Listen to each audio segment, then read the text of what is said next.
Hey friends, today I'm sharing how to reconstitute and reuse potting soil to save money while still giving your plants a healthy start.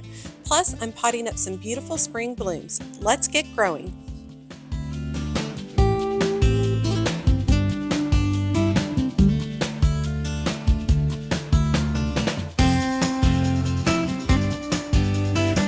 Hey y'all, it's Amanda and this is my Texas Zone 8 garden. And before we dive in, be sure to like this video, subscribe to the channel, and share with a fellow gardening friend. Okay, outside, beautiful weather. All my petunias and geraniums made their way outside, and I am wanting to pot up some of these into some beautiful containers today. However, I wanted to go ahead and go through the process with you all of reconstituting your potting soil. I get asked this quite a bit. Can I reuse my potting soil? Is there any way I can save some money on my potting soil? So I want to show you one of the easy ways to reconstitute it, revive your soil so that you can reuse it for multiple years. So I see a lot in the gardening community just throwing away your potting soil or just dumping it somewhere. And I don't really have the space to just like dump it somewhere. And I also don't really have the money to just throw it away and buy new gardening soil. And I really am trying to be budget conscious just because there's a lot of things I'd like to do in my garden.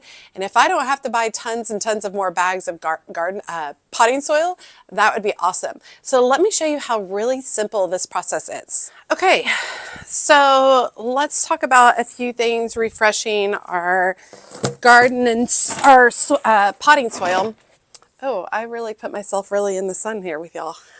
That's okay. Look how beautiful the flowers are though. Okay, so a couple of different things. The process I'm going to go through today is basically potting soil that I'm going to be using outside. It's not going to be potting soil that's coming inside. If I was bringing potting soil inside, I would go through a little bit of a different process to make sure I kill off any pests or any issues with that. Also, all the potting soil I'm using today has been sitting outside forever.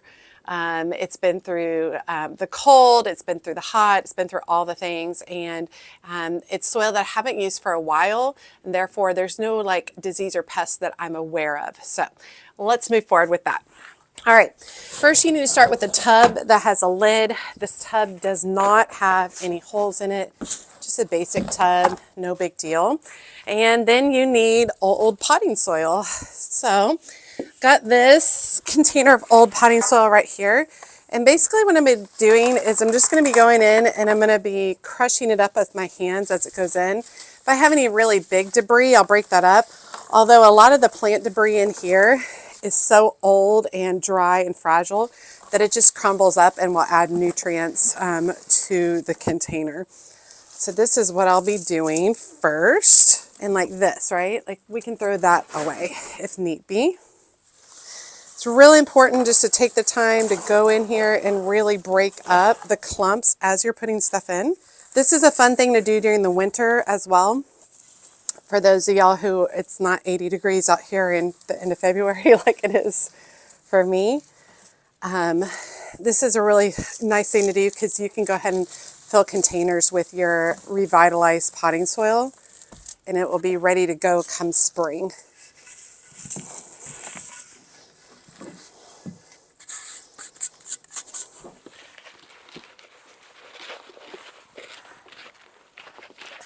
Okay, so we've gone through and we've put a couple of containers worth of old potting soil in here. Now notice I'm saying potting soil and not garden soil, all right? This is potting soil that we're going to be reviving for containers. All right, and I mean it has some bark in it, but that's totally okay. I would remove any like obscenely large pieces, break down any clumps, but this is kind of basically where you're at. So one of the first things we need to do is we need to add back in some nutrients. So let's start with some compost. All right, I am starting with Living Earth compost that I get from Lowe's. And Living Earth is local to my area, so this compost is local. And I'm gonna probably put in about 1 part compost to 3 parts soil that's already in here. And the compost is going to help with a lot of different things. going to help with nutrients. It's also going to help with kind of, I feel like I need longer gloves. Let me switch gloves. All right, got my rose gloves on. So it's going to help kind of add a lot of more aeration to this soil. Oh my gosh, it already smells better.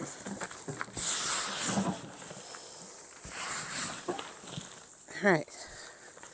It already feels richer. And I'm doing this dry. It's a lot easier to mix all this dry than wet, just so you know. All right, cool.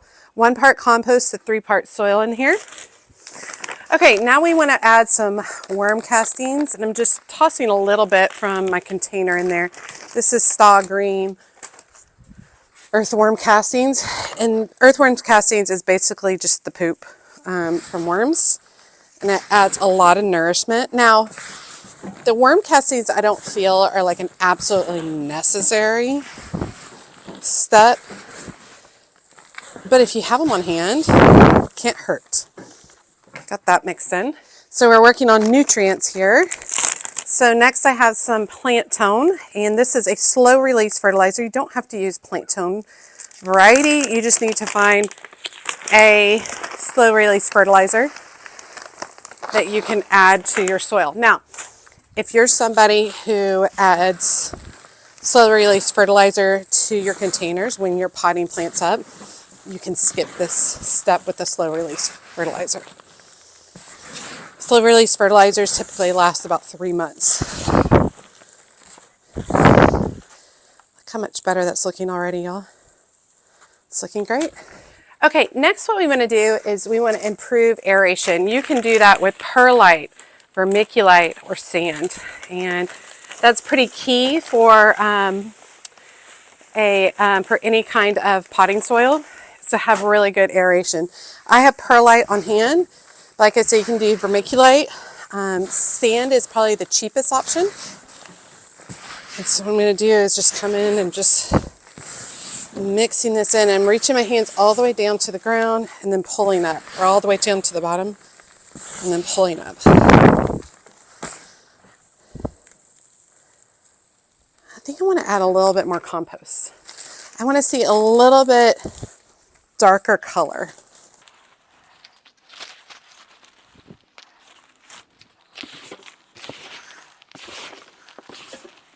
And look how light and fluffy. That's what we want. You want your potting soil to be light and fluffy. Look at that. Filled with all kinds of organic bits, perlite, slow release fertilizer, worm castings. It's awesome. Okay. It really is just as easy as that.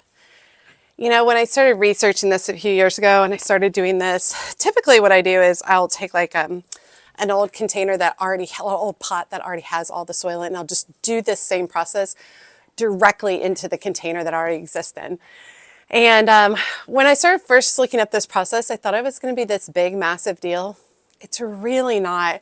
And what a cost-effective savings. I mean, I have to supply the compost, I have to supply the perlite, I have to supply the fertilizer. Those bags will last for a long time, and I will make a lot of loads of soil this way, because I rarely dump out the soil in any of my containers unless it is completely packed full of roots, and you know, there's barely any soil left because the roots have just taken over the entire container. So really exciting to be doing this and showing you all. Now, let's talk about a few more things. So if you are nervous and you're not sure on like the amounts you're putting in and is my soil good, you can do a pH test where you can basically test it and see if there's anything that is necessary for your soil. You can get those home tests just at a big box store. It's no big deal. You can test your soil at home. Super simple, super easy, and it will basically tell you what you need to add to your soil to balance it for really good potting soil. I'm not doing that. I feel pretty confident in my mixture. I do think the one thing you can't get away with is just like taking old potting soil and just throwing in some fertilizer, I don't think that that's enough. I think you have to add in compost. I think you have to add in a few other elements. One of the things is we want to avoid over mixing. We still want this to be nice and light and airy. We don't want to break it down too small. We want a little bit of chunk to it because that chunk really does help with the drainage and aeration. So definitely don't over mix the entire thing. You can also test for drainage. You can basically put some of this in a container and put water it and see if it pours out the other side. It should come out fairly quickly. If it does that, then you're good to go in drainage. If the water does not come out the other end of the pot quickly, then you probably need to go in and add in some more stuff to kind of lighten it up. You can add in more sand, perlite, vermiculite to add and aerate for drainage. Now, let's talk about pest and disease. If you have concerns for pest and disease, you can take this container right here and you can do it before you've mixed all the stuff. So start with just the bare basic soil before you've added anything. And you can basically add in a big thing of boiling water into this and then put the lid on top and allow it to steam for 30 minutes. And that will kill off a lot of the pests and disease. I don't stress about it. This is not something I'm bringing inside. The soil, the containers that this soil came from were no areas where I had any concerns for pest and disease either. But like I said, if I was bringing this soil inside, it would be a completely different situation, and I definitely would be working hard to make sure I wasn't bringing any pests in. So I definitely would be doing that, that boiling water method. Now, if you do the boiling water method, let it completely cool and dry before you use it. Don't stick your hands in the hot soil. You can basically put out a big mat, like a plastic mat, out in your lawn in the full sun and spread the soil out and allow the sun to bake it some. And that will also help with the pest and disease, but also it will cool off the mixture. It will dry out the mixture, and then you can go back in and you can add in your compost and worm castings and fertilizer. Now, the excess soil is going to be stored in a container with a lid, and we want the lid on so that we don't get any additional pests trying to work their way into it. It also needs to be stored in like a cool, dry location. So I don't want it sitting just in the sun. So I'll try to put it in like a shaded area. Will do well. The soil is not meant to be in here for months and months and months. So don't put so much soil in here that you're not going to be able to get to it. Just put enough soil in here, mix up enough of the soil for what your use is within the next few days. We're not looking to store our soil in here for months. It will fill with mold, it will degrade down, it will be very stinky and rotted.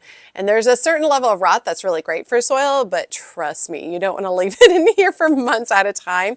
So only mix up what you're going to need for that week's projects in the garden. So some people ask me, well, how do you know that your soil can be reconstituted? So that is actually a very important question because not all soil can be reconstituted. A couple of different things you're going to check for. You want to assess when your soil needs to be replaced. You're going to look for unpleasant odors, which may indicate contamination or decay. So if it doesn't smell like earth, if it smells really bad, it's a no. Toss that soil, don't keep it. You're gonna look for a gray, ashy texture, and that is a sign of nutrient depletion.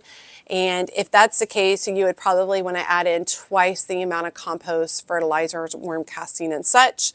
This did not have that gray look. You can see, like, I really like the color, so it looks really, really good and healthy. And the other way to know is if your soil is done is if your plants are struggling. If your plants struggle to grow despite the amendments that you've added to this soil, then you might want to consider replacing that with some brand new potting soil. It's easy, right? Like, you can do this and you can save money doing this. And it really is a cool opportunity. You know, you're cutting down on you know, what we might be destroying from the environment. You're helping the environment. You're reusing, recycling, which is really great. It cuts down on costs, so it's better for budget. This also allows you to manipulate the soil to fit whatever the needs of your plants are, depending on what it is that you're planting. You know, maybe you are planting up a rose and you want a higher compost content and you want to use a rose fertilizer mixed in. So you can totally do that. Or I'm just doing bedding plants, so I'm just keeping it real simple and basic. So you definitely have the opportunity for adjustment to the soil to make it work for whatever particular container you're working on. Okay. With that being said, the ultimate goal of mixing this up today is that I could plant up some of my first containers for spring. So let's get going. Okay, so I recently brought out all of my petunias and geraniums, and they have been very happy out here. Look here, I mean, it looks like I have my own store, my own nursery. Glorious. All of these were grown from seed. Super excited. I'm going to start by potting up some geraniums. I would love just a container filled with geraniums. I might do 2 containers. So let's go ahead and start with that. All right, we're going to start with a basic terracotta container. And I'm going to go ahead and add in my new soil. Now I'm starting all my geraniums, and some of these plants are all in containers so that if we do get another intense freeze, I can just pop these inside for the time. But geraniums and petunias can handle some cooler weather. They don't love colder weather. They will definitely die with a freeze. But I would just really love to have some color because I am working a lot on the back porch right now.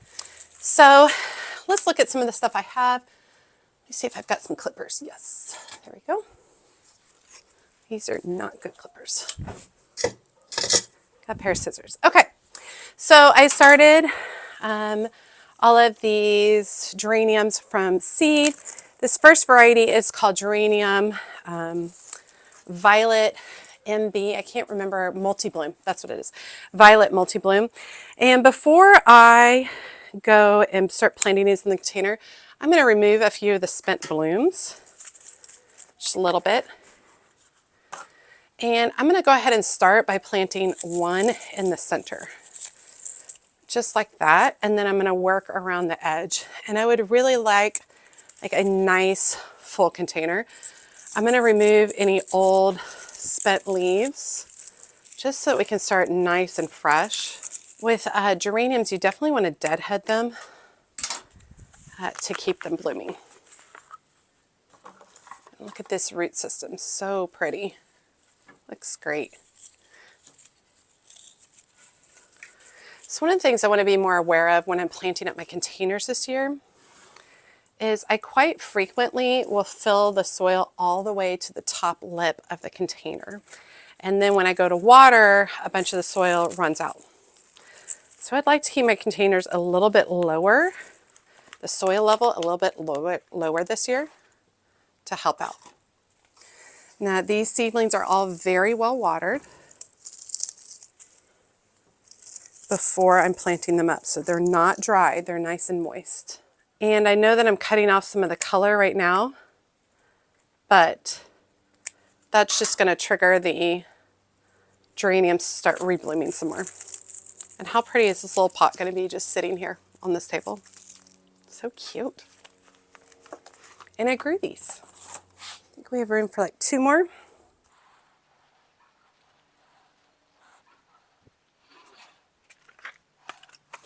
Sweet, that looks great. Okay, I'm going to move it over onto the side and go ahead and give it a really good watering and let it drain while I start planting up another container.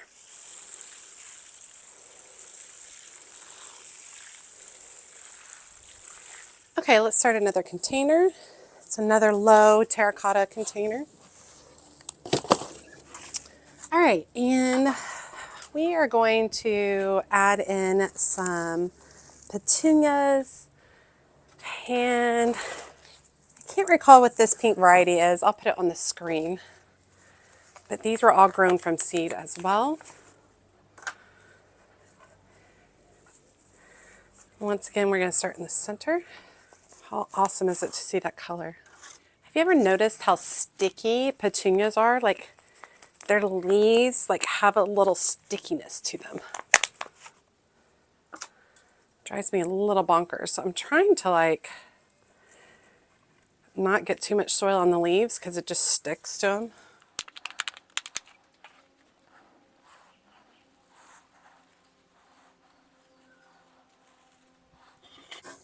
Gorgeous.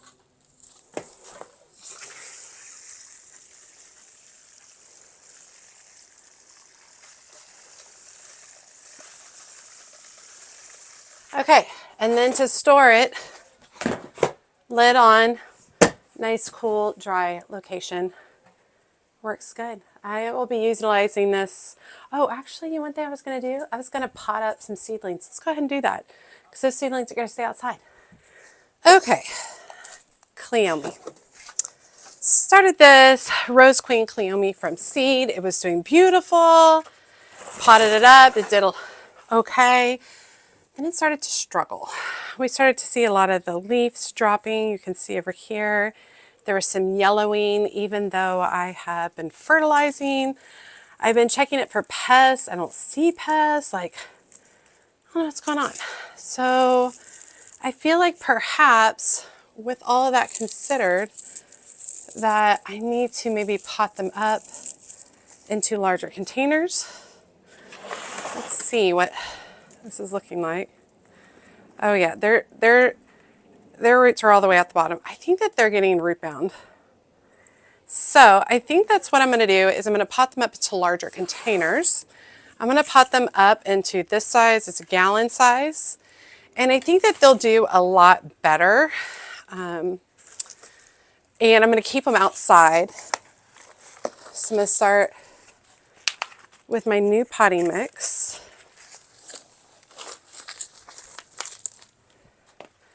I'm going to put a little bit, maybe halfway towards the bottom. I'm going to come in here. I'm not going to mess with its roots very much.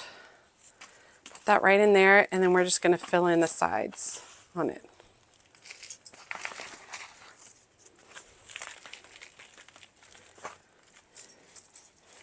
And I'm going to let these be outside. Now, I had also pruned these back a little bit because last year I did not do a good job pruning my Cleome, and I just got like one bloom on each of them.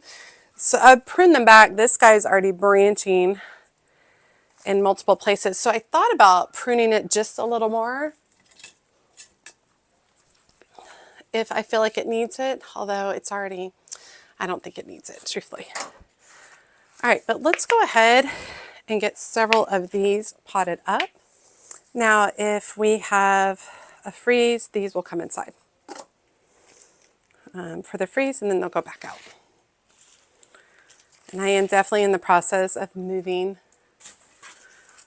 plants outside, the hardening off process.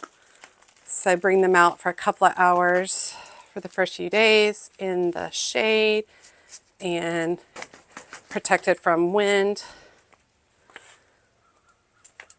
And then I gradually increase that over time.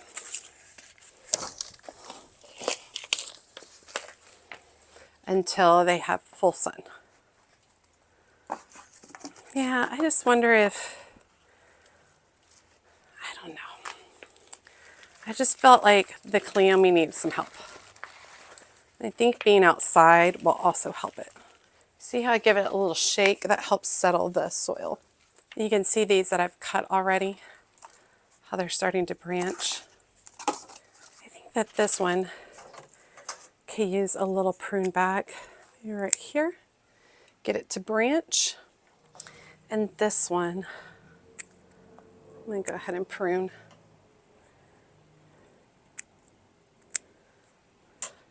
Really want them to branch out this year. I love Cleome. They are such a great cottage garden look and feel. Also known as spider flower. And they bloom and bloom and bloom and bloom and bloom. So I'd really like several clusters of these in my space. And I am going to water these a little bit from the top, just in order to help the soil settle, since these are much bigger containers. And I can tell this is well-draining soil. The water's just draining out super easily. Notice I don't have this on at full blast. Okay. Well, that felt glorious. Felt good. Saving money by reconstituting that soil. Less waste, recycling and reusing. Planting up a couple of containers with plants I grew from seed. Awesome.